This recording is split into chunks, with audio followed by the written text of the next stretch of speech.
ये एफआईआर में गणेश गोगरा अकेला नहीं है। मंत्री महोदय आपने किया है, आपने छोरे ने किया है, उसके खिलाफ आप जांच करो। मंत्री जी के लड़के ने दानपुर में बांसवाड़ा में 52 बीघा पर जो आदिवासी रहते थे उनको डरा धमका कर वहां से उनको हटाया कि जनता का आप काम नहीं कर रहे हो। तो क्या मैं इसमें गुंडा बन गया? ये झूठे लोग हैं, झूठ बोलने वाले लोग हैं। मेरे घोटाले निकाल दो, मान जाऊंगा, मैं राजनीति छोड़ दूंगा। अगर इस भारतीय जनता पार्टी में लोग काफी परेशान हैं। आराम से बकरी चलाओ और मस्त रहो, रिटायरमेंट ले लो आप। ये एफआईआर में गणेश गोगरा अकेला नहीं है, 4-5 व्यक्ति हैं। वो 2022 में हमारी कांग्रेस की सरकार थी और सुरपुर में फॉलोअप शिविर लगा हुआ था कि बरसों से लोग जो बैठे हुए हैं उनको खातेदारी हक मिले, उनको पट्टा मिले।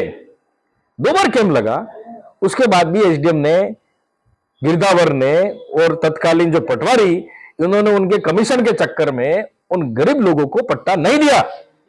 इसलिए लोगों ने सुरपुर पंचायत में ताला लगाया, लोगों ने विरोध किया। यह मुकदमा है गणेश गोगरा पर। यह भूमि का नहीं है। भूमि घोटाला क्या है? मेरे नाम की भूमि है क्या? देखो, पढ़ो आप पूरा। मंत्री खाली ये भारतीय जनता पार्टी वाले, जब सरकार झूठ बोल रही है, मीडिया के सामने झूठ बोल रही है, एक सरकार में आप मंत्री हैं, मतलब ये समझ लो सरकार हो, अब सरकार ही झूठ बोल रही है। तो भारतीय जनता पार्टी की तो यही नीति है, झूठ बोलो, जोर से बोलो। अब जनता के लिए अगर मेरे पे झूठा मुकदमा दर्ज कराता है प्रशासन, तो मैं तैयार हूं। अब जनता के साथ में खड़ा रहा, मैं तो बाद में आया। और फिर भी पीछे वाला गेट, राजीव गांधी सेवा केंद्र के पीछे गेट होता है, 2 गेट होते हैं। मेन गेट पे ताला जनता ने लगाया था, मैंने नहीं लगाया था। और पीछे वाला गेट भी खुला हुआ था। ये मतलब बयान उनके अधिकारी ने, कर्मचारी ने दिए। तो जनता की आवाज उठाने के लिए अगर अधिकारी काम नहीं करेगा तो क्या मैं बोलूंगा नहीं? क्या अधिकारी को कहूंगा नहीं कि जनता का आप काम नहीं कर रहे हो? तो क्या मैं इसमें गुंडा बन गया? क्या अधिकारियों के क्या मैं धोख लगाऊं क्या? मंत्री जैसे अधिकारियों को धोख लगा रहे, मैं धोख लगाऊंगा क्या? मैं जनप्रतिनिधि हूं, मैं अधिकारियों को धोख लगाने वाला नहीं हूं।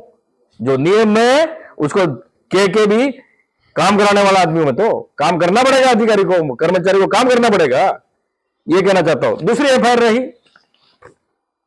125/2024 की।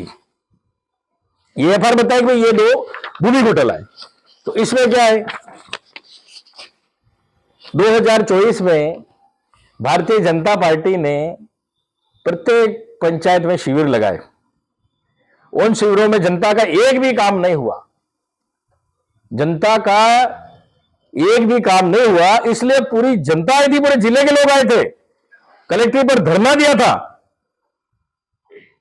और हमारे कार्यकर्ताओं में लाठीचार्ज किया पुलिस ने। उल्टा पुलिस ने हम पे मुकदमा दर्ज किया। ये क्या भूमि घोटाले की एफआईआर लगती है उनको, मंत्री जी को? मंत्री जी, आपको पता ही नहीं है मतलब कि एफआईआर नंबर में लिखा क्या है?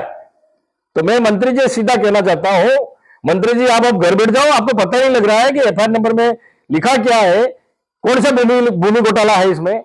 आप तो चुपचाप बैठ जाओ, किसी युवाओं को मौका दो। आप तो बकरियां हैं तो बकरियां चढ़ाओ। मैं तो मंत्री जी से यही कहना चाहता हूं कि जनजाति का भला आप नहीं कर सकते हो। आप तो चुपचाप जंगल में जाओ, 50-60 बकरी है, आराम से बकरी चढ़ाओ और मस्त रहो, रिटायरमेंट ले लो आप।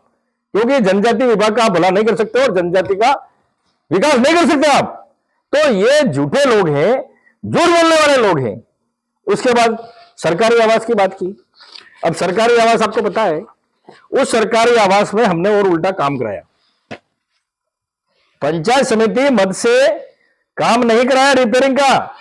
हमने टीन शेड भी लगाया है, उस सरकारी आवास में हमने खुद के पैसे से उसको रिपेयरिंग कराया। उल्टा मैं तो पंचायत समिति वाले से कहूंगा, मेरे जो रिपेयरिंग की वो खर्चा दे दो आप तो।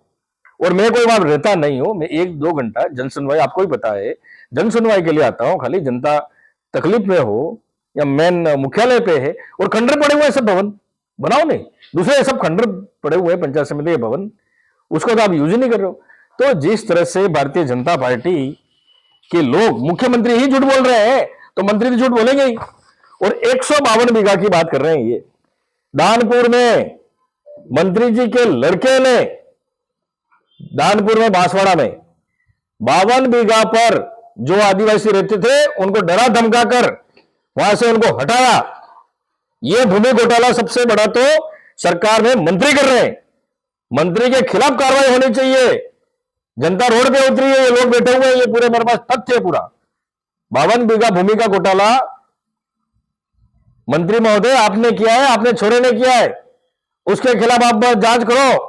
मेरे पास तो कुछ नहीं मिल रहा है, कर दो, तुम्हारे में हिम्मत हो तुम्हारी सरकार में, मेरे घोटाले निकाल दो, मान जाऊंगा, मैं राजनीति छोड़ दूंगा। अगर मैंने एक भी कोई घोटाला किया हो किसी में भी, आप छोड़ देते कि मैं तैयार हूं, यह कहना चाहता हूं। और जिस तरह से आज भारतीय जनता पार्टी की सरकार है, इसमें सभी अधिकारी कर्मचारी उनके कहने पर काम कर रहे हैं, संवैधानिक तौर पर काम नहीं कर रहे अधिकारी, भले कलेक्टर हो, भले प्रशासनिक दूसरे भी अधिकारी हो, सब बीजेपी के कहने पे काम कर रहे हैं। उन्होंने नियम कायदे सब ताक में रख दिए, आरएसएस के कहने पर और बीजेपी के कहने पर अधिकारी कर्मचारी पूरे काम कर रहे हैं। अभी जो वार्ड का गठन हुआ, पंचायत समिति वार्ड का गठन हुआ, जिला परिषद सदस्य का वार्ड का गठन हुआ, इतना उन्होंने गरीब जनता के लिए नहीं सोचा। उन्होंने अपनी कुर्सी बचाने के लिए अपनी सीट कैसे निकले, ऐसा करके इन्होंने वार्ड ऐसे ऐसे बनाए हैं। कहीं तो 1700 में इन्होंने वार्ड बना दिया पंचायत समिति वार्ड का, और कहीं पे 8000 में बना रहे कि यहां कांग्रेस के अगर 3 वार्ड बन जाएंगे, कांग्रेस के 3 पंचायत समिति सदस्य बन जाएंगे, 8000 पे एक वार्ड बनाएंगे, और एक खाली 1700 में बना रहे हो। तो इसी से पता लगता है कि प्रशासन किसके दबाव में काम कर रहा है। तो मतलब लोकतंत्र रहा कहां, संविधान रहा कहां? आप नियम से काम करो। कांग्रेस के समय ऐसा नहीं हुआ था। कांग्रेस के समय जनता के हित में, गरीब की भलाई में पंचायत बनी थी और वार्ड बने थे। आज इन्होंने जनता की तो छोड़ो, हमारी सीट कैसे बने, हमारा प्रधान कैसे बने, हमारा जिला प्रमुख कैसे बने, ऐसा करके इन्होंने वार्ड तोड़ दिए। और एक पंचायत की दूसरे रोड के उधर, जैसे दामोद पंचायत है, उसको लामापराना से जोड़ दिया है, हाईवे से ठेठ उधर। और हमारी मजोला सतीरामपुर एक वार्ड थी, उसको खेरवाड़ा घुमानपुरा और जोड़ दिया। हमारी 8000 जनसंख्या है, 8000 जनसंख्या में तो 3 वार्ड बन सकते हैं हमारे। तो इस तरह से प्रशासन बिल्कुल दबा हुआ है, और प्रशासन को भी समय आने पर बताएंगे। मैं अधिकारियों को कहना चाहता हूं, कहूंगा कि कलेक्टर और जितने भी प्रशासनिक अधिकारी हैं बीजेपी के कहने पे काम कर रहे हैं, लेकिन आप अपने पद का उपयोग नहीं कर रहे हो, पद का दुरुपयोग कर रहे हो। समय आने पर आपको भी बताएंगे। ये धमकी नहीं दे रहा हूं, मैं चेतावनी दे रहा हूं। सरकार आएगी, तुमको भी हिसाब देना पड़ेगा। आज जनता परेशान हो रही है, आज लाइट नहीं मिल रही है, और कह रहे डबल इंजन की सरकार में खूब काम कर दिया, डबल इंजन की सरकार में खूब काम कर दिया। मंत्री जी की अभी कल परसों अखबार में आया था, 167 स्कूल के बच्चे भवन नहीं है, वहां बैठे हुए हैं। तो इस तरह से आज जनता बिल्कुल त्रस्त है, कुछ फायदा नहीं मिला है। भले इन्होंने 3-3 बार शिविर लगा दिए हर पंचायत में, पहले पंडित दीनदयाल अंत्योदय पखवाड़ा करके, उसके पहले विकसित भारत करके, अब और कौन ग्राम उत्थान कर रहे हैं। एक नाम मंत्री जी जो कह रहे थे ना, हमने काम कर दिया हूं, एक कालू का कालू राम नहीं कर सके। चैलेंज करता हूं मैं, मंत्री को चैलेंज करता हूं मैं, कालू का कालू राम नहीं हो पाया इस कैंप में, संशोधन ही नहीं हो पाया। जमीन अलॉटमेंट की तो दूर की बात है। इस डबल इंजन की सरकार ने, इस भारतीय जनता पार्टी में लोग काफी परेशान हैं। पंचायती राज चुनाव में इनको मुंह तोड़ जवाब देंगे। और दूसरी बात थी मेरी, जनजाति के आप मंत्री हो, 2 आरोप लगाए थे मैंने, मंत्री ने 2 आरोप लगाए थे, मैंने सीधा 2 आरोप लगाए थे। जनजाति के मंत्री हो तो जनजाति के भाई बेरोजगार युवा हैं, उनको आपने क्यों नहीं लगाया? गैर जनजाति को कैसे लगाया, कौन से नियम के अंतर्गत लगाया भाई? मेरे पास लिस्ट है पूरी, 15 की लिस्ट है, किस आधार पर लगाया बताओ? मेरे पास सबूत के साथ बता रहा हूं मैं तो मंत्री जी आप पहले ही कह रहा हूं मैं, आप राजनीति छोड़ दो, किसी युवाओं को आगे लाओ तो हमारे गरीब आदिवासी और जनजाति विभाग का कुछ भला होगा।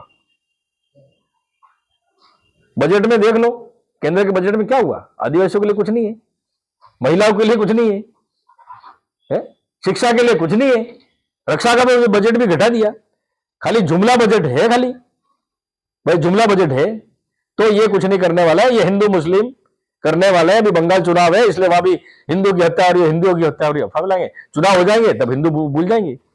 तो ये खाली अपनी राजनीतिक रोटियां सेक रहे हैं, धर्म के नाम पर, जाति के नाम पर, हिंदू के नाम पर। और मंत्री जी को पुनः कहना चाहता हूं, मंत्री जी आप तो इस्तीफा दे दे, क्योंकि यह सबसे बड़ा घोटाला आपके बेटे ने किया है। अगर मैं देखता हूं कि आपके बेटे के खिलाफ आप मुकदमा दर्ज कराना चाहते हैं कि नहीं चाहते, उस घोटाले की जांच करो।